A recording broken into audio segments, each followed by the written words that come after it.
o'clock. Yes. We're making this day is flying by. It is. It Surprisingly. really is. Time flies when you're having fun. Yeah, exactly. Hopefully you guys feel the same way if you've been tuning in. I see a couple of these names. I have been in every single stream, and I think you guys are amazing. Yeah, you guys are awesome. So as we are deep into our first annual Fresh Friday, it's all about freshwater. We got sales, we got giveaways, we've had tons of content, and we still are going.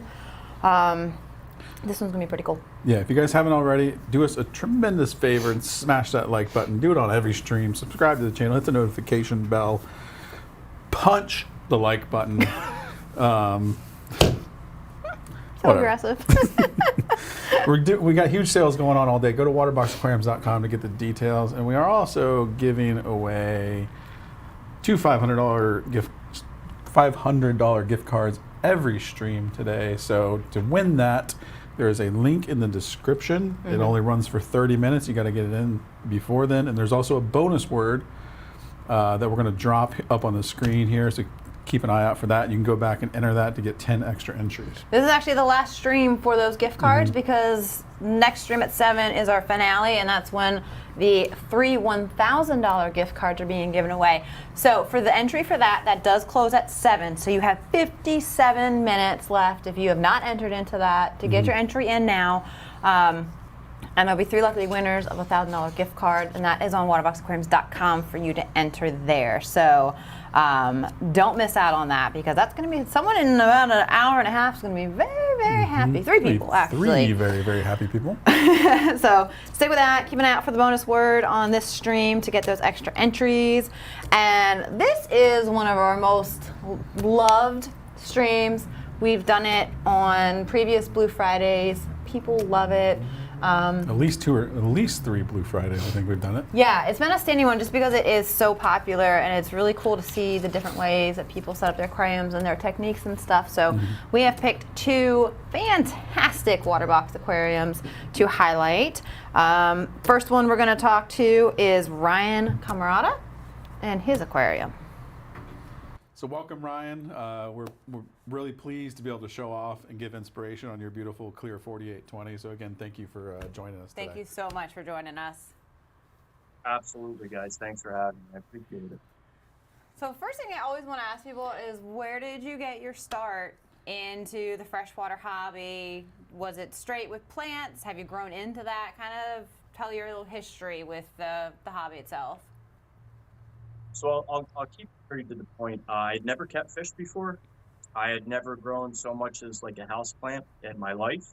A coworker of mine bought a betta fish into our office at work, and I thought to myself, you know, I have to give this fish like the best environment possible. And I kind of moved forward, got into plants from there. You know, I read a lot online about how you know, that would be a good environment for all different kinds of fauna and things in the tank.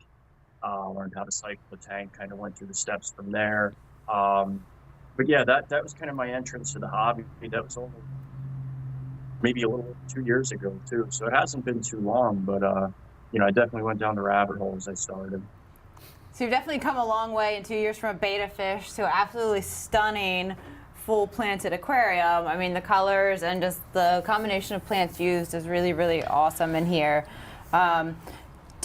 So within that 2 years, is there like a certain person or somewhere that's given you kind of your inspiration and your main learning that, you know, has really brought to you to this point?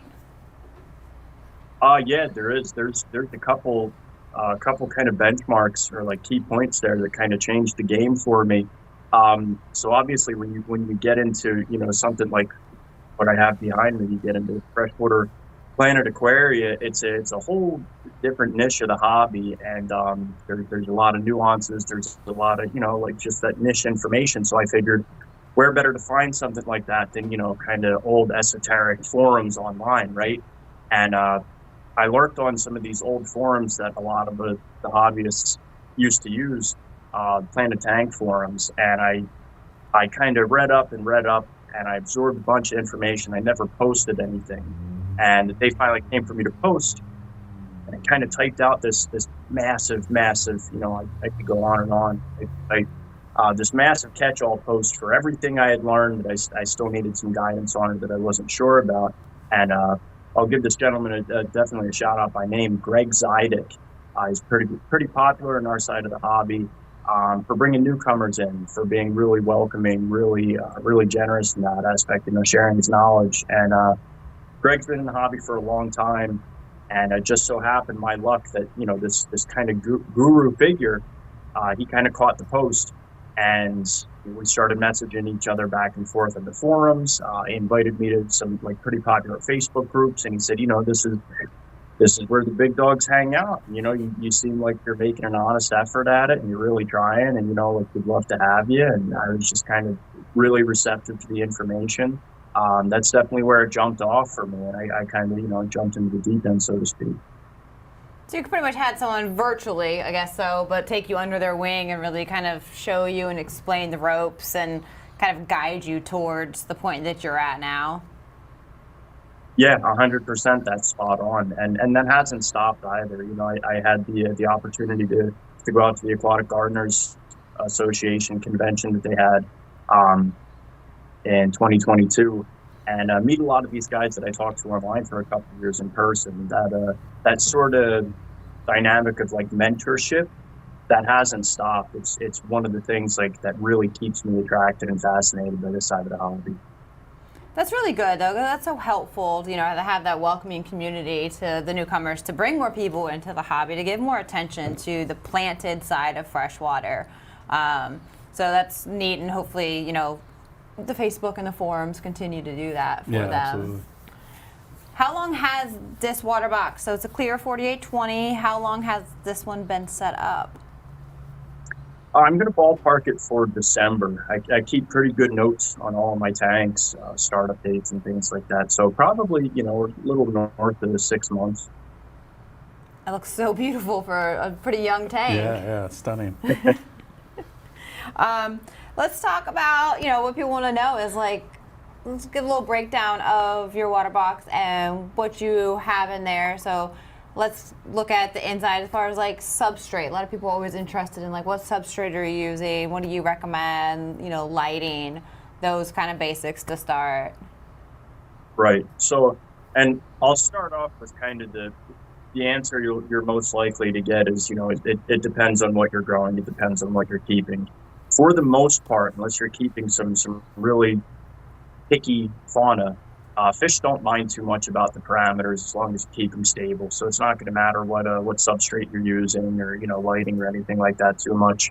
For plants, it definitely does to a point. So with softer water plants that like that kind of absence of carbonate content in the water column, which is a lot of the stuff I'm keeping or that I like to keep.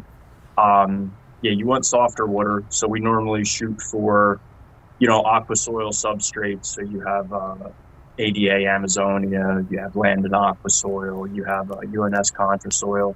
I've used a few of all of those before, and in this one I have land, and this was my first time trying land and aqua soil. It buffers everything down. It leaches carbonates out of the water, so you run 0 degrees KH. That never goes up if you introduce any carbonate content in the water column. The substrate kind of buffers that down. The baseline pH in this tank is 5 right on the month. Yeah, and a lot of people look at that, and it seems like a very, very a super acidic tank for any kind of anything. Especially if people get concerned about the livestock. You have to acclimate them, as hopefully you're doing with any livestock you add to your tank. But as long as you keep the pH there, they don't mind it lower. And for the plants, for the flora in the tank, they love that. They thrive off that. They grow super quick. You can keep them in really good health. Wow, that is very low for pH, Yeah. but I guess it does work as long as you're pairing the proper plants that like that water parameters. Exactly. Awesome. So what about filtration? What's running this? I'm sure definitely some CO2. What else do you have running in there? Yeah, we have the big old 20-pound canister of CO2. Let's see, I have a pretty high-end regulator. A buddy of mine, Alan Lee, he's pretty popular in our side of the hobby too. He builds custom built industrial grade regulators for a lot of us. So constant CO2 injection. It's enough CO2 that during injection, I think it drops the pH by 1.5 or 1.6. So, if I'm starting off at 5, right around there, you can imagine the pH gets down pretty low during CO2 injection. Filtration, let's see, the CO2 is pumped into a reactor I have. It's I think a 2 foot tall reactor under the nice Waterbox cabinet there. And that is powered by 2 AquaL Ultramax 2000 canisters. The flow rate for this tank is pretty insane. The turnover rate, it's something like a 8 to 10 times turnover rate. So the entire volume of the tank, you know what I mean, that turns over about 10 times, I think, in an hour. And even that, like the math I did on that, it's a really conservative estimate. It's probably more than that. I cannot run both of those AquaL canisters at full blast. I have both of them at half, probably. And again, it seems like excessive turnover. If you could probably tell from some of the pictures and videos, I have a spray bar in the back. That's my outflow. So it kind of comes up, sweeps back, and I have 2 intakes in the back. So that's really important. Not so much for mechanical filtration, but it helps to have surface agitation. And that's something that kind of comes into play. It's really important paired up with CO2 injection. When you keep a tank like this, when you're injecting that much CO2, you almost want to purposefully waste and off-gas a good portion of the CO2 that you're injecting. You do that by surface agitation. It displaces, it lets more oxygen into the tank, so you have very CO2-rich water, but you also have very oxygen-rich water, which prevents, the fish from gasping and any, unwanted casualties, et cetera, et cetera. So it basically keeps the tank healthy, and all of that filter flow pushing out, it allows you to bump that CO2 up a little higher, and, wheeling plants love the CO2. So that's a pretty cool method. Just tons of filtration, lots of CO2, but also getting all the oxygen in there. Yeah, lots of water flow. Yeah, because that's pretty high flow for a freshwater planted aquarium in general, for what people would consider to be around the normal. Yeah, agreed. Wow, very nice. You've got some really nice pinks in your plant choices. What do you think keeps that color in there? Because everything I hear and see is that those one of the harder ones to keep a nice color on. But when you look at your whole aquarium, it does have a lot of good patches of it. I'm going to go with, so CO2 helps, you know what I mean? CO2 just kind of, what CO2 allows you to do, obviously, we know it's necessary in photosynthesis. It's necessary to get those good colors. But really what it enables you to do is push pretty crazy amounts of light intensity-wise at the tank. The light is kind of like the gas pedal. The CO2 is kind of like the fuel. If you run out of fuel, you're going to wreck the vehicle. So we carried that analogy over to tanks. I wish I had a par meter to where I could get a better reading. I don't really have like an estimate of the strength of the par, like how many micromoles at the substrate or anything like that. I kind of just judge based off the plant colors. I can tell you it's pretty high. It's pretty insanely high, like intense light. But again, we kind of, the bleeding edge of the freshwater side of things, we like to push that envelope and really blast it with light. So that intense light coloration, you can see a lot of the pinks, the cryptocorini pink up front there, the nice little splash. You can see some of like the rich, almost like an autumnal red of the Bacopa colorata, that big stem group kind of in the midground or in the back. That's purely light, you know what I mean? And the only thing to take into consideration there, I said the more light, the more of all the other nutrients you have to supply with the addition of that much more light. So you're dosing the tank with nitrogen, with phosphates, with potassium. You're adding your own micronutrient fertilizers. You're making sure your CO2 does not fluctuate at all, and the light gives you those rich colors and kind of keeps all of the new growth coming out with those rich colors. And then your job as the hobbyist or the aquarist is to just make sure you don't hit any speed bumps, kind of keep up to speed with all of your other parameters, your dosing, CO2 injection. When you hit a speed bump in a tank, this, high energy of the tank, you tend to crash rather quickly. If you blast the tank with this much light and you're not supplying those extra, fertilizers, nutrients, you're not supplying extra CO2, you're going to wind up with a very pretty glass box full of algae, which, we all know how not good. So it seems like a very delicate balance. Do you have a lot, is your maintenance and overall daily routine pretty intense for your aquarium? The daily routine isn't too bad. Obviously it's an aesthetic hobby, so I like to not lose kind of the forest for the trees, so to speak. I make sure I'm in front of the tank. It's in a really central location in my house. That's part of my maintenance routine, believe it or not. Just be in front of the tank, watch it for a few minutes, see how things are doing. So the day-to-day maintenance is basically, if you see something wrong and you're walking past the tank, don't put it off for a day or don't put it off for your next water change. Just go in and, if you see a leaf that's in poor health, snip it off. If you see a group that could be arranged, maybe you could switch a couple stems around quick. It takes a couple minutes, and then you go about your day. My maintenance process on water change day, that's pretty lengthy. Probably, I could spend anywhere from 2 hours to 6 hours on it, depending on how much free time I have or how much rearranging of different plant groups I'm doing that day. So I pretty much drain the tank. I do weekly 85% water changes. So it's a very large volume of water being changed. Again, with that amount of light, you want to keep all the DOC, the organic content. You want to keep that very, very low.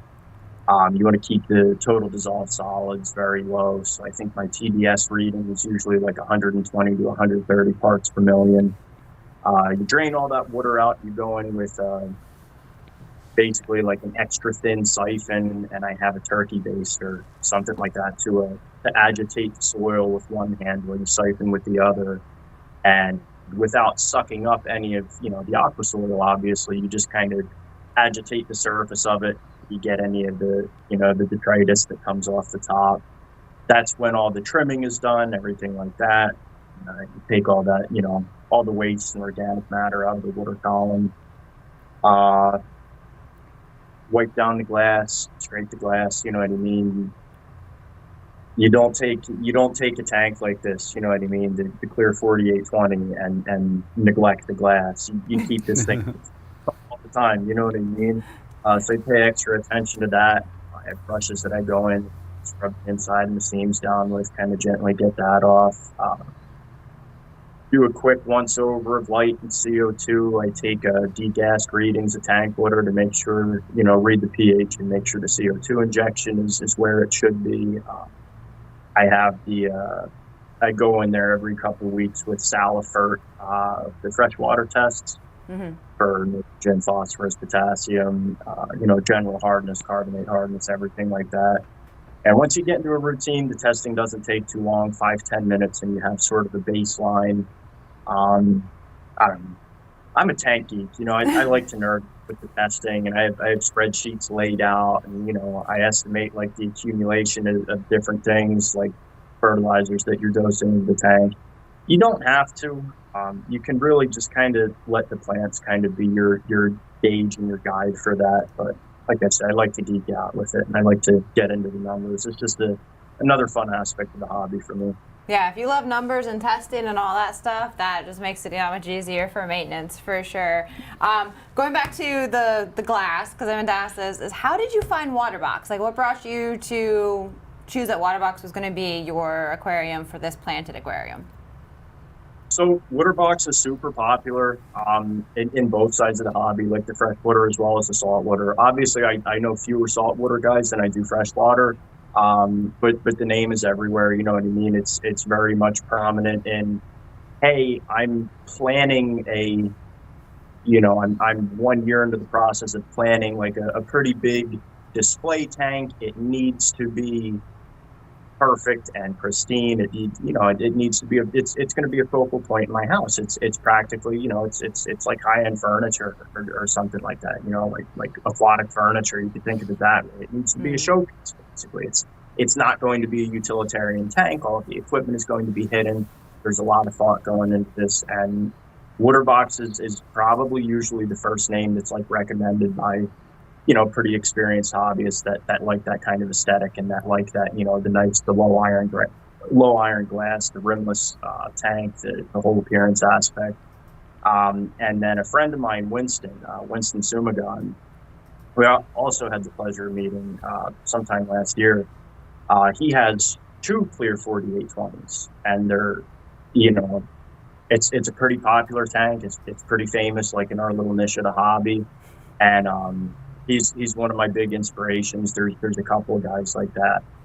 Winston's taught me a lot of things, and we got talking. We were down at this AGA, Aquatic Gardeners Association convention in Chicago, and we got to talking about tanks. And I was like, I'm pretty close to pulling the trigger on this next big tank I want to do.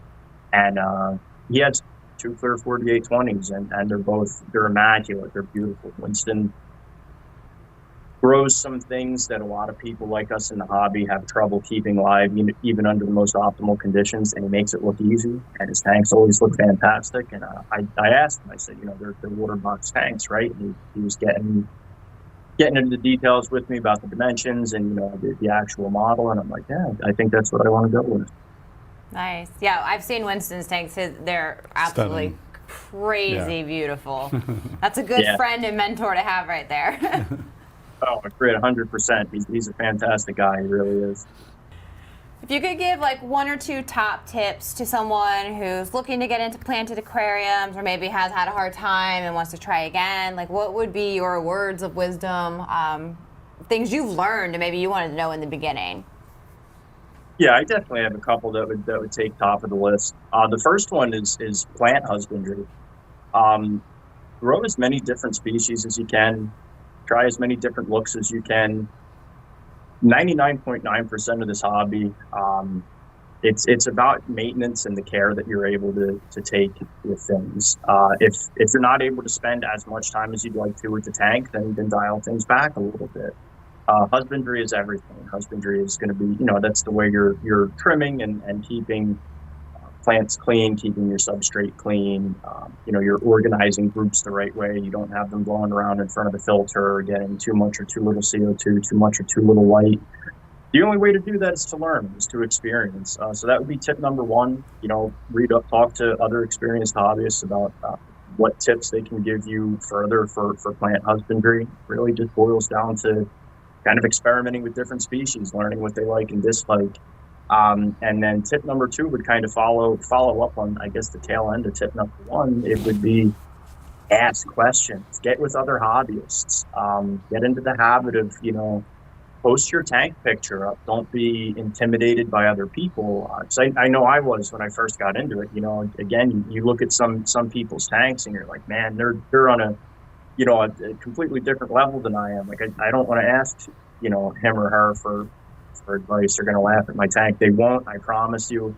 I love talking about the hobby. It's one of my favorite things in the world. And the coolest thing about this hobby, and again, I mentioned earlier, it's one of the things that's really kept me engaged, is how overwhelmingly considerate and benevolent, the entire community is. All of these guys, there are some people that have been in the hobby, 2 or 3 decades. And then there are some people that have only been in a few years that still have that same wealth of knowledge. And every single one of those guys and girls, they're eager to share it. You know what I mean? Ask if you see somebody's tank and you think to yourself, that looks really spectacular.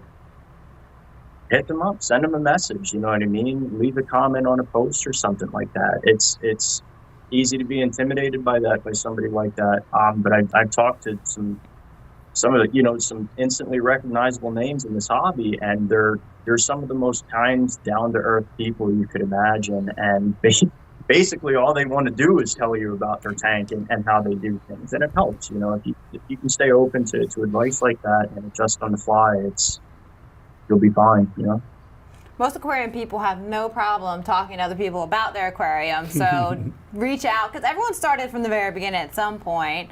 And you know, people that are passionate about it, if you meet someone else who wants to talk about aquariums, y'all are like best friends right away. Like, you know, there's a lot of communication there. So I like that advice of like, just reach out, like comment, you know, post your stuff for feedback. So Yeah, very absolutely. good advice on that one. We really appreciate you joining us. Great to get a glimpse into your beautiful planted aquarium and kind of your how-tos on it. And I know our viewers will really appreciate it. Yeah, again, Ryan, we appreciate it. Our goal with Fresh Friday is obviously to inspire our viewers, maybe give people the courage to jump into the freshwater aquarium hobby. I think your tank is a wonderful example that people would use as a model to even do that. So, again, we appreciate you taking some time today.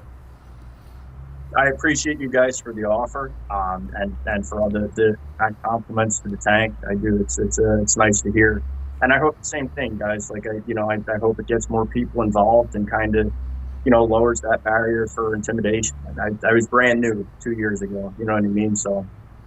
Awesome. Thank you so much, Ryan. Thank you. All right. Thanks, guys. Have a good night. You too. Appreciate Ryan giving us the lowdown on his aquarium.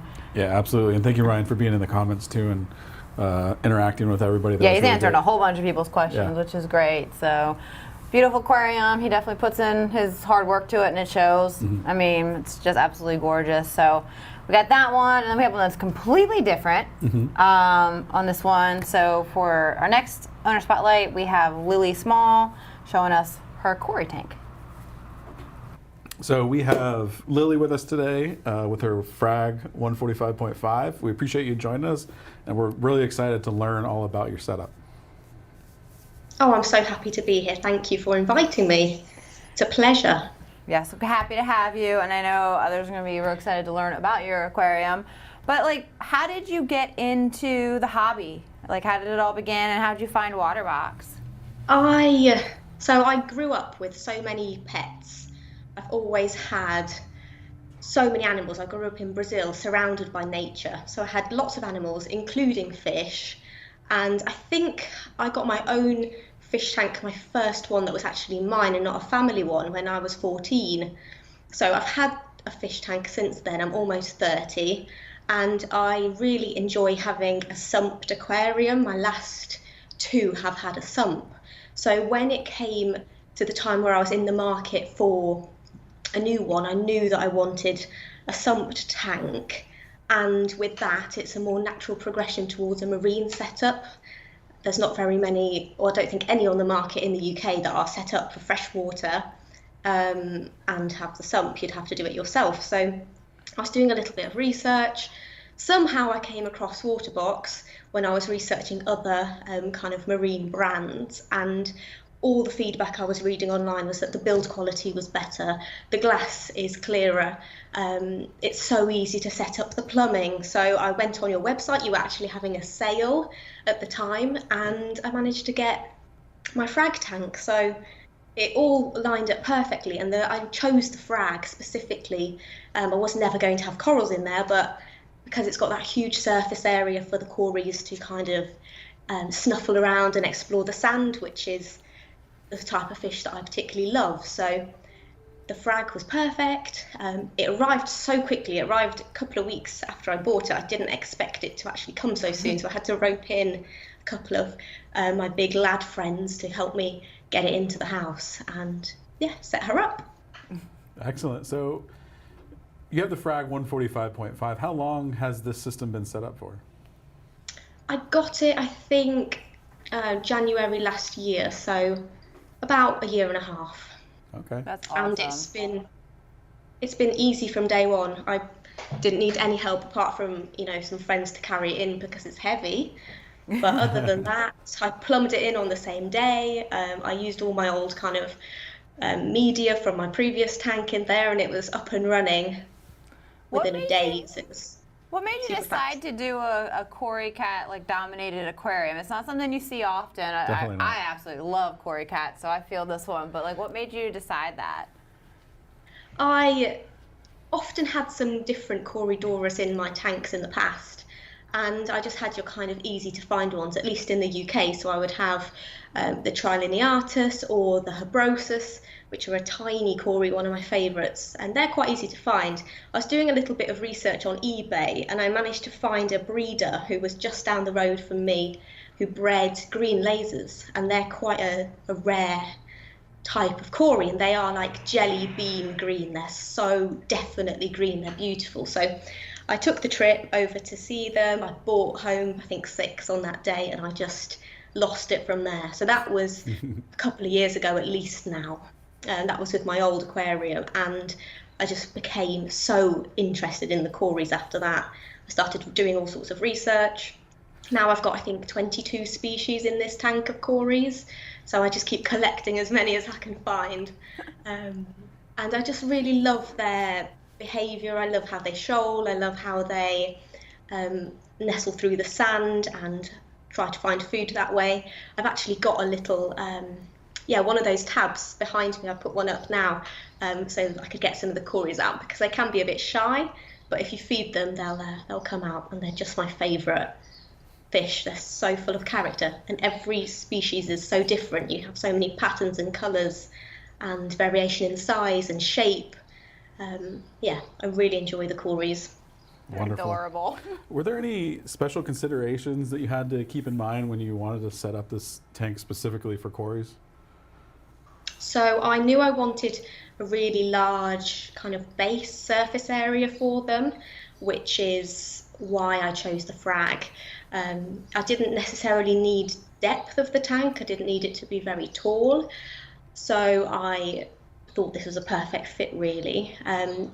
With regards to their needs, I really do my best for all of my animals to give them the best environment I can. And for cories, I would recommend sand as a substrate. I have very fine sand in this tank so that they can sift through it very easily, and they can behave naturally, essentially. If you have gravel or something too thick, they can't really do that natural behaviour that they would do in the rivers if they're sifting through silt or sand, or that kind of natural environment. So I say definitely keep them on sand. I would recommend that, and then give them some hiding space. Give them maybe like a little coconut shell to go in, or plant up your tank. Give them some space to go and hang out and hide. They do like to do that, and they also like to hide amongst their own species. So I'll find like the green lasers all in one spot, and then the concolor in another spot, and I don't know, Loretoensis together somewhere else. They like to hang out in groups of their own kind, so give them lots of things in the tank to break up the space, and so they can each find their own area, I would say. Wonderful. I can tell you that I love when I see our tanks that were technically designed for like a reef aquarium used as freshwater. Yes. Believe it or not, it's done pretty frequently, but I love when I see it because you can create such a unique aquarium with them, even with freshwater. Yeah, and the choice of the frag makes so much sense for this type of design too. Yeah. I knew I wanted. Oh, sorry. Oh no, go ahead. I was going to say I knew I wanted a tank to suit the cories, so I chose that tank specifically because of the shape, because it had that large floor space area, and because it wasn't very tall on the height. So it was the perfect fit for what I was looking at. There wasn't another one to even consider, to be honest, so it was perfect. Excellent.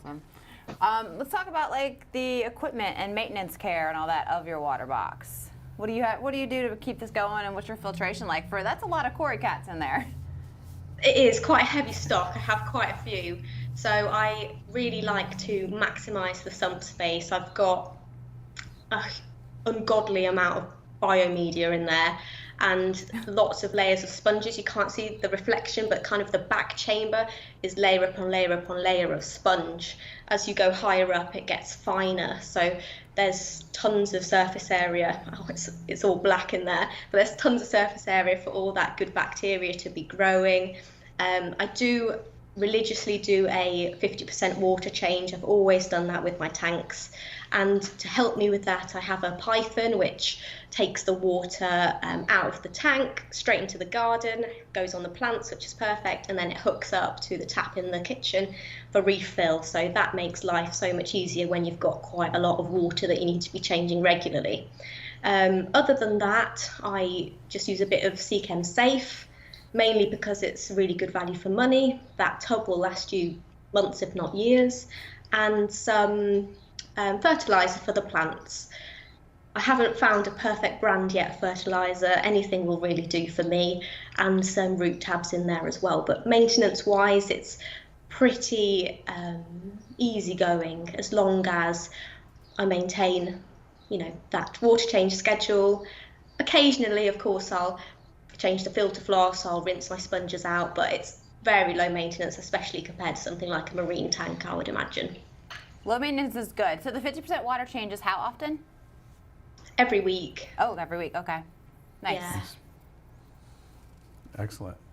Tell us about some of the plants that you have in there. What species do you have? Well, I need to keep quite easy care plants because of the sand substrate. I decided to add the plants second. The fish are my kind of priority. So I have to have easy care plants that are going to be able to root in that sand.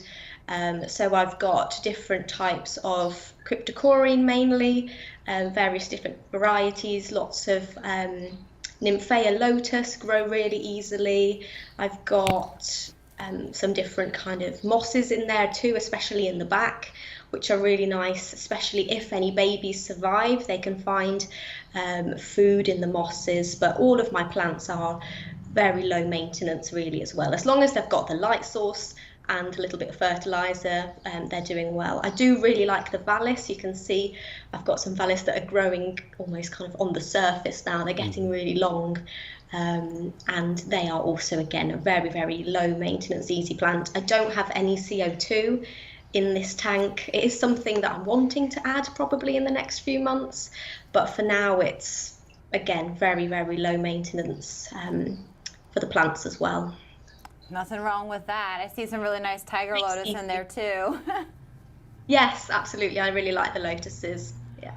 So speaking of babies, do your cory cats breed often? Like, I'm sure they breed often because they do tend to breed in captivity well, but do you actually ever have babies survive? I don't. So it's a bit of a question because I have lots of different types of species in this aquarium.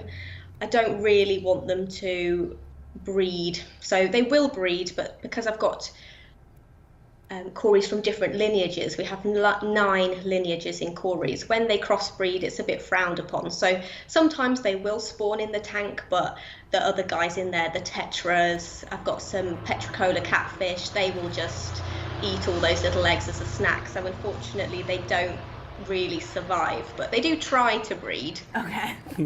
No, this is just for my own kind of love of the tank. None of these fish, if they did breed, would ever go back to a shop to be sold or anything like that. So for me, the crossbreeding between the lineages doesn't bother me, but for a real Corydoras purist, they would say, stick to one lineage or have multiple lineages but only one species of each, and then they can't crossbreed. Right, makes sense. And plus, I mean, if they were surviving, I think you'd be overrun with cories pretty quickly too. So it's probably best that it's kept from continuing.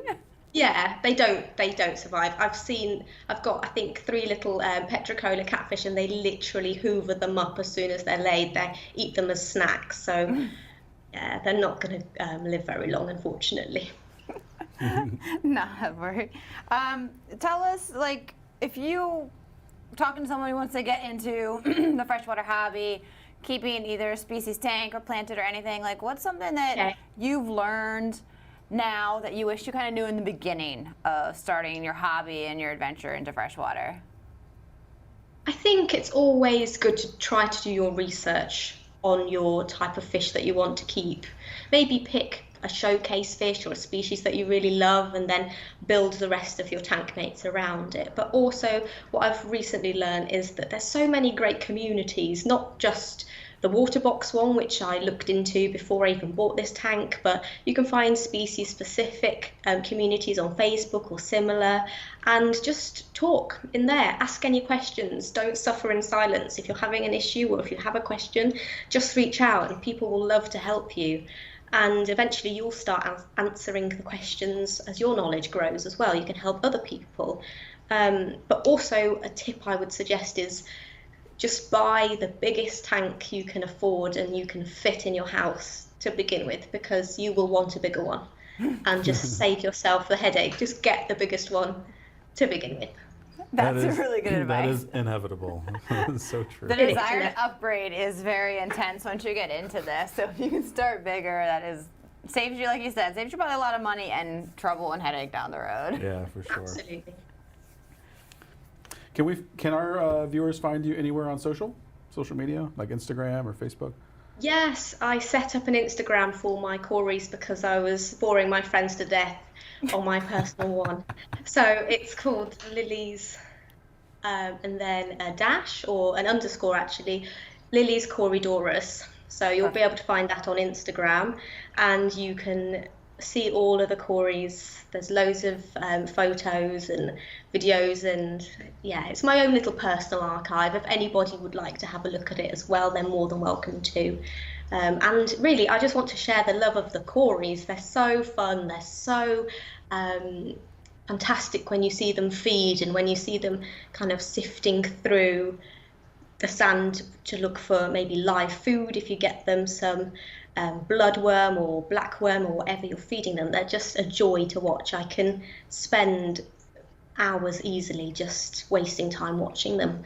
So I want to recommend Corys to anybody who doesn't have them in their freshwater tanks. And you're also on our Facebook group, right?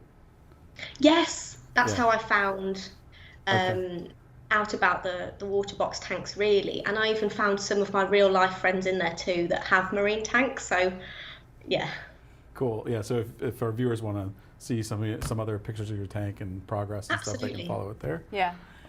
Definitely feel like you probably inspired people that, even if it's not a Cory dominated aquarium, but to add some to their existing freshwater, because like I agree with you, they're one of the coolest things to have in there.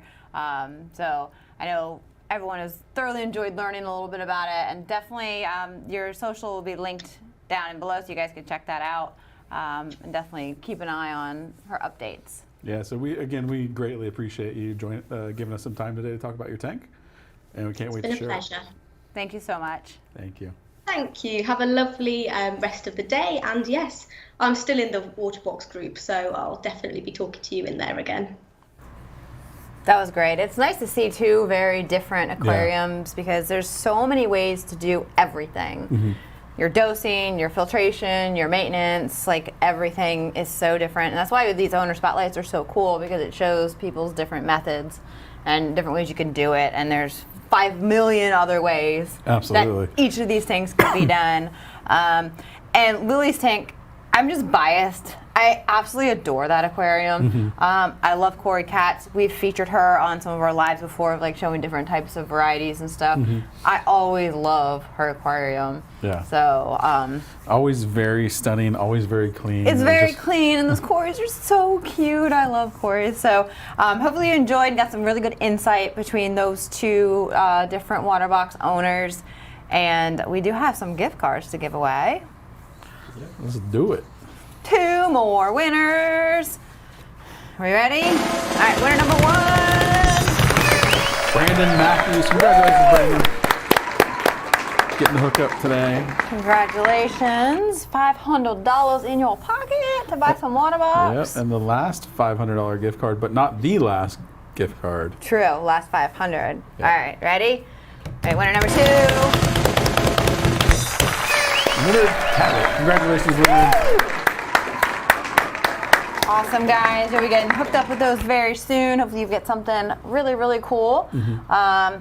Just want to mention it, just kind of, we haven't talked about too much, is everyone check out our owner user group on Facebook, especially you guys getting new aquariums. Hopefully you guys, all of you in the freshwater world or venturing into the freshwater world, we need more fresh in that group, guys. Yeah, I love salt, but we need the fresh love in there. Yeah. Get in there with your aquariums, post more, give inspiration. If you're starting a new one, get in there for advice. Even if you have a tank and you want to share it, post it in there. The way we find these owner highlights and people that we spotlight on this show come from that group. Yeah, because you'd be surprised. We actually are in that group a lot. We see a lot, everything that's going on in there. You know, when aquariums catch our eye, or people that help out a lot in the group and give advice. You know, when we come down to looking at these streams and picking people to be on, we look at that a lot actually. So, and love you saltwater people, but we need more fresh in there. So yeah, let's give Fresh some love in the Waterbox Facebook group. So get over there, join that. It's a great group. And we are back here in 14 minutes for the finale, which not only means 3 $1,000 gift cards are being given away. You have actually 14 more minutes to enter that. Go onto the website if you have not yet. But we have something fun. We're going to check in on James Plemons. Now it's filled with water and running. Going to go look at how that looks all filled. But we always do something fun, and we always do something with alcohol on our finales. So we have something really fun. Hopefully you'll be laughing along with us, because we're doomed to be laughing and crying, basically. So join us at 7 o'clock. See you guys in a little bit.